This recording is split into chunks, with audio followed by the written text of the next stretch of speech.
Seja bem-vindo a mais um Sala de Entrevistas. Hoje o nosso convidado é Jean Kunen, ele que é personal trainer. Jean, muito obrigada por ter aceitado o nosso convite e ter vindo até os nossos estúdios. Seja bem-vindo. Eu que agradeço pelo convite, fico muito feliz em estar participando do programa. Fico feliz pela oportunidade de poder falar da educação física com as pessoas que estão em casa assistindo e também poder difundir a ideia da atividade física para o público geral. Jean, e como que foi que despertou esse teu interesse pela atividade física, assim? Conte-nos um pouco a tua história. Eu comecei na educação física por causa da dança. Eu era dançarino, dançava hip hop, dança de rua, né? Então eu gostava muito de dançar e isso fez com que eu escolhesse essa área. Só que chegando na faculdade eu acabei conhecendo alguns colegas e esses colegas eram personal e eu acabei vendo como que era o estilo de vida deles. E na dança, na época, eu não via tanta valorização. Eu vi como uma oportunidade de crescimento profissional eu estar entrando para a parte do personal trainer, da treinamentos, e eu gostava muito já de fisiologia, de biomecânica, então eu me interessei muito por essa área, daí tanto pela parte financeira como pelo próprio gosto pessoal. E eu também comecei a treinar, quando comecei a treinar, eu me apaixonei pela musculação, eu acabei deixando a dança um pouco de lado, e foi assim. E hoje você atua como? Você atua presencial, online, como que você trabalha? Hoje eu atuo em duas frentes. Eu trabalho tanto como personal trainer, como eu trabalho dentro da consultoria online. No personal trainer ele acaba sendo um pouco mais limitado, porque eu tenho um número X de horas e eu vou ter que trabalhar dentro desse limite. Então eu acabo não conseguindo atingir tantas pessoas. Eu tenho um limite diário de pessoas que eu consigo atingir e é aquilo. Já na consultoria online eu consigo atingir muito mais pessoas, né? E consigo atingir pessoas do mundo inteiro, né? Eu tenho clientes na Espanha, tenho clientes nos Estados Unidos, tenho cliente na França, no Brasil, em vários estados. Então, hoje eu consigo trabalhar nessas duas áreas. No personal trainer eu estou ali acompanhando, né? E na consultoria online eu já estou acompanhando à distância. Os clientes vão mandar vídeos, eu vou corrigir a execução deles, eu vou tirar as dúvidas, eu vou ficar fazendo acompanhamento via WhatsApp. Então eu consigo trabalhar e auxiliar muito bem das duas formas. E você acha que cresceu esse público da consultoria online pós-pandemia ou durante a pandemia cresceu e você acha que continuou nessa vertente de crescimento, caiu? Como que você faz esse parâmetro? O que você acha sobre isso? Eu já tinha começado na consultoria online antes da pandemia, né? Porque já tinha uma tendência de mercado de ir para o online. Por quê? Porque tem aquelas academias low cost, né? Que é aquelas academias de baixo custo, onde as pessoas assinam o plano anual, não tem muita instrução dentro da academia, eles acabam tendo que pedir para um professor para auxiliar eles no treino, porque às vezes o professor da academia ou não é capacitado ou eles não dão a devida atenção, né? Então, como tem muitas dessas academias no Brasil, a gente já viu uma tendência de mercado de ir para a consultoria online, porque as pessoas estavam procurando esse auxílio. Então, com a pandemia, isso só acelerou. Então, as pessoas começaram a buscar cada vez mais a consultoria online e as pessoas também começaram a buscar o treino em casa, né? Na pandemia, a gente não podia ir na academia, então muitas pessoas começaram a treinar em casa, muitas pessoas continuaram treinando em casa, só que a grande maioria das pessoas acabou retornando para a academia e acabou continuando na consultoria online. E hoje eu vejo que esse parâmetro de crescimento da consultoria online está muito mais alto. Então, após a pandemia, eu só vejo ele crescendo cada vez mais. Porque assim, eu já treinei sozinha e hoje já faz, acho que uns 4, 5 anos que eu treino com a ajuda do personal trainer.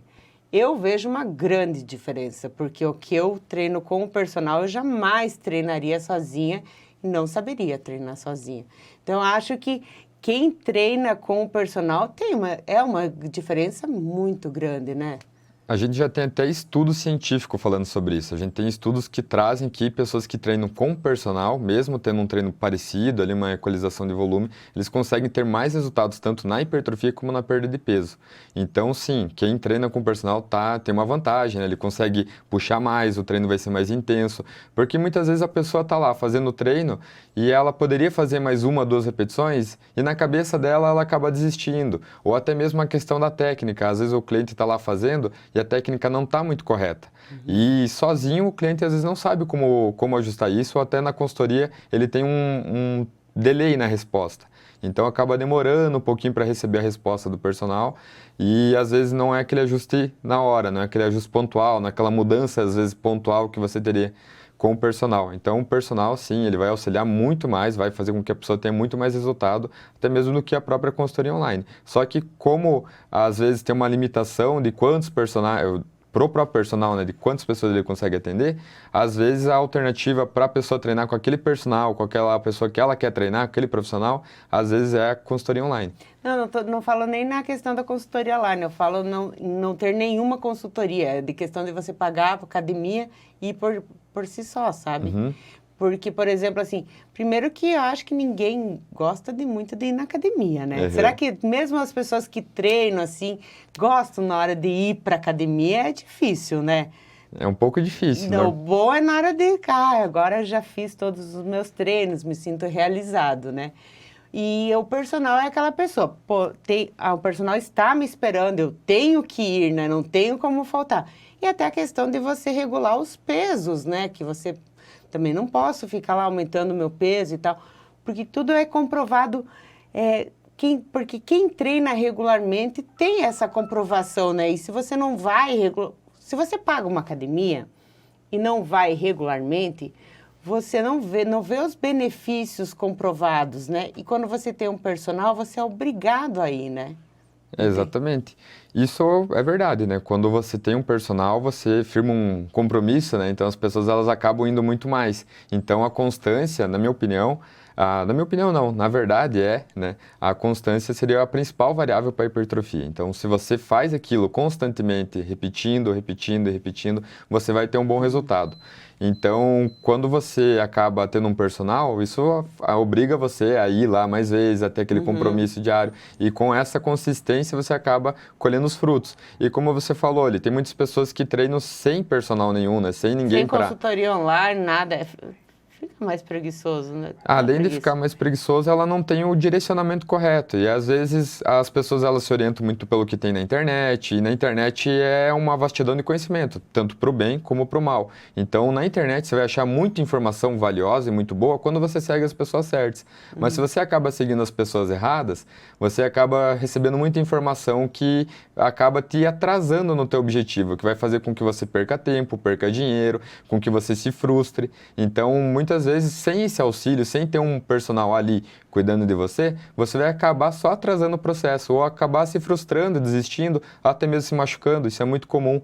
Tem muitas pessoas que se machucam, né, fazendo atividade física por não ter uma correta instrução, e eles acabam desistindo. Tanto que a taxa de desistência é muito alta dentro das academias.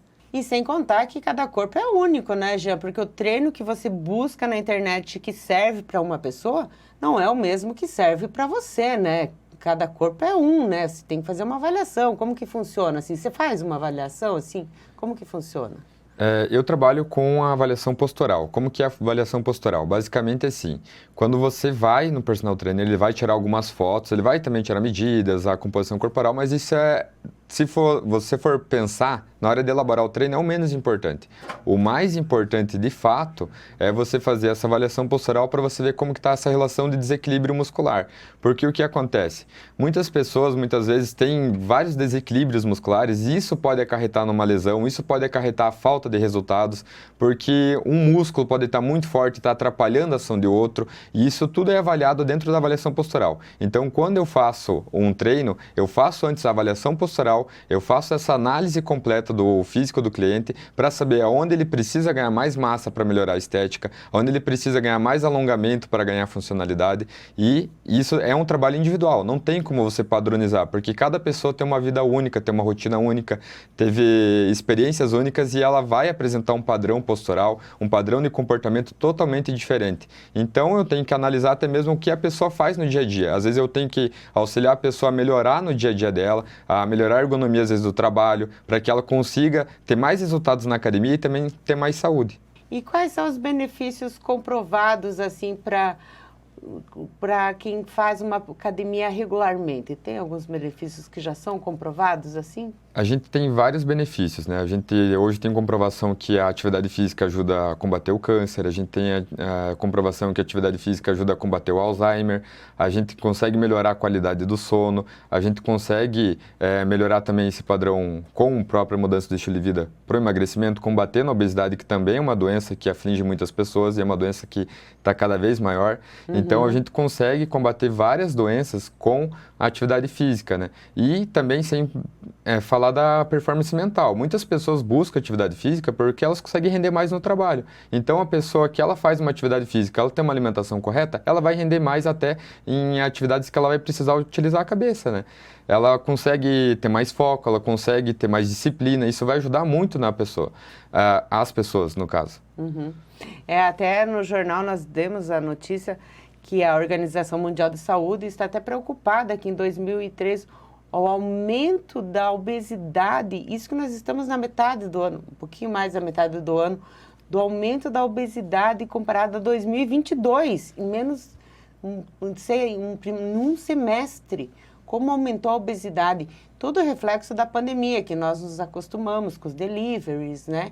Então, agora é para a gente voltar, né? Agora querem também taxar mais os impostos nos alimentos ultraprocessados, diminuir os impostos nos alimentos naturais, para que dê um combate um pouco na obesidade, que os índices estão muito altos, né? E fazer com que as pessoas se exercitem mais, né? E venha o personal para ajudar nessa parte, né, Jean? A parte da obesidade, hoje a gente tem até questões talvez ideológicas, que as pessoas defendem a obesidade como estilo de vida, e tudo bem, quando as pessoas se sentem felizes, mas a gente tem que entender que a obesidade é uma doença, e com a obesidade vem várias outras doenças, pode vir diabetes, pode vir doenças cardiovasculares, então a gente tem que tratar a obesidade como uma doença e a gente tem que tratar ela, justamente. A gente precisa fazer com que esse público entenda que eles têm que cuidar da sua saúde, que eles precisam sair dessa condição, né, porque você se sentir bem um pouco mais gordinho, não tem nada a ver com a tua saúde, isso daí é uma escolha pessoal, estou um pouco mais gordinho, estou um pouco acima do peso, mas a gente sabe hoje, por exemplo, quando a gente tem mais gordura visceral, a gente aumenta muito o risco de várias doenças, então a gente tem que ter esse cuidado e estar combatendo a obesidade, estar tentando fazer uma atividade física, tendo uma alimentação mais saudável, porque não é algo que deveria ser aceitável no ponto de vista de saúde, ponto de vista social é outra história. Sim. Contra o bullying, né? Nós somos contra o bullying, você não pode ficar... Mas tem que ver, também não pode romantizar a gordura, né? Tipo, ele é gordinho, feliz, gordinho e tal. Tem que ver que quando você vai tratar uma doença e a pessoa está acima do peso, essa pessoa vai ter muito mais dificuldade de se recuperar do que uma pessoa que está saudável, que faz academia, que se alimenta melhor, né? Que a gordura é uma questão de saúde pública, né? A gente viu muito isso na pandemia. Quem que foi o público que mais sofreu ali na pandemia? Foi as pessoas que tinham obesidade, as pessoas que já tinham algumas outras comorbidades, elas acabaram sofrendo mais durante a pandemia. Isso é uma prova direta, né, que a gente reflete isso na nossa saúde. Então, a gente tem que tratar também essa questão do respeito com as pessoas, né? Porque a gente não precisa fazer bullying, desrespeitar as pessoas, a gente respeita as pessoas pelo estilo de vida ou até mesmo pela escolha que elas fizeram, mas a gente tem que tratar a saúde pública ou a saúde das pessoas de uma forma muito mais séria. Então eu sempre vou combater isso, até porque a gente já tem estudos mostrando que após 5 anos de acompanhamento, foi feito um estudo lá nos Estados Unidos, eles pegaram todo o sistema de saúde, pegaram todos os dados das pessoas e acompanharam pessoas com obesidade. Após 5 anos, muitas das pessoas desenvolveram doenças cardiovasculares. Eu não vou lembrar dos dados exatamente aqui, mas quem quiser tá lá no meu Instagram, eu já postei esse conteúdo, né, falando sobre os riscos da obesidade. E a maioria esmagadora das pessoas desenvolveram doenças cardiovasculares. Então, a gente já tem uma comprovação científica que o risco de você ter essas doenças aumenta muito. Aí é uma questão de autocuidado. Então, você se alertar sobre isso é algo muito importante, né? Você tem que se alertar e tem que tomar esse cuidado para você não tratar isso como algo normal ou algo que deva ser aceitável no ponto de vista de saúde. Então, nós vamos dar uma pausa para tomar um cafezinho e voltamos logo após os comerciais.